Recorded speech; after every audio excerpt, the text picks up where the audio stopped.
As for the new way to sign up that we mentioned, there's no more fighting to get an appointment online at the Oregon Convention Center. Instead, you sign up and you wait for a phone call to confirm your appointment when that becomes available. But others are finding appointments somewhere else instead. Fox 12's Audrey Wheel joins us now live with what we've learned so far. Audrey? Yeah, well, today the Oregon Health Authority sent a list of 1,900 eligible seniors to the All for Oregon call center, and those names are chosen at random from people who've registered online. And now the call center is reaching out to them over these next 4 days to start scheduling those appointments. There are only 3 ages I wish I was in my life. One of them was 16, one of them was 21, and one of them 65, so that I could get the vaccine. Michael Schoenholtz just made the cut on Oregon's vaccine eligibility with a birthday over the weekend. Getting a vaccine is important to him for time with his grandson, and so he can go see his dad out of state. His wife died literally days before the lockdown, and he's been bouncing around his house for a year without any help. Monday, he became part of those 65 to 69-year-olds added to the mix of older seniors already eligible.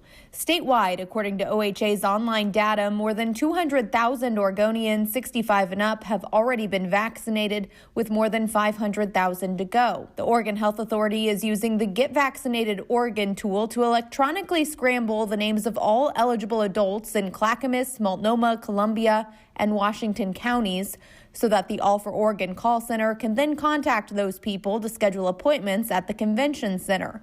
I think the part where I started to worry quite a bit was that I realized that we were all in a lottery type system, and that people who were 85 that hadn't been vaccinated were now competing against 65-year-olds. Monday, OHA sent a list of 1,900 eligible names to the call center.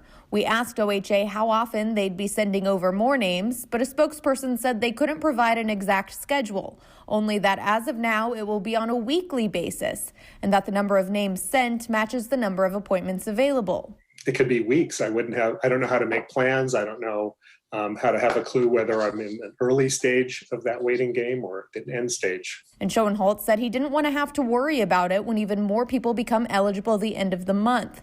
So instead of waiting for a call for the convention center, he decided to focus on trying for a pharmacy slot and ended up getting lucky with a nearby Fred Meyer. I just happened to see a tip that someone posted online that said that this particular pharmacy had spots available, and I jumped on it. At least when you've got something, you've got something.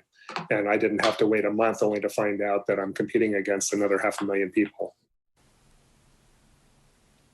And OHA says that as more vaccine becomes available, there will also be more distribution locations like retail pharmacies, outpatient clinics, or other hospital and health system sites. And they say more vaccine and more of those locations will help solve that supply and demand issue that we're seeing here. And OHA Director Pat Allen says that by the end of the month, or in the next month, I should say, they expect to have more than 75% of seniors vaccinated. Reporting live in Northwest Portland, Audrey Wheel, Fox 12 Oregon.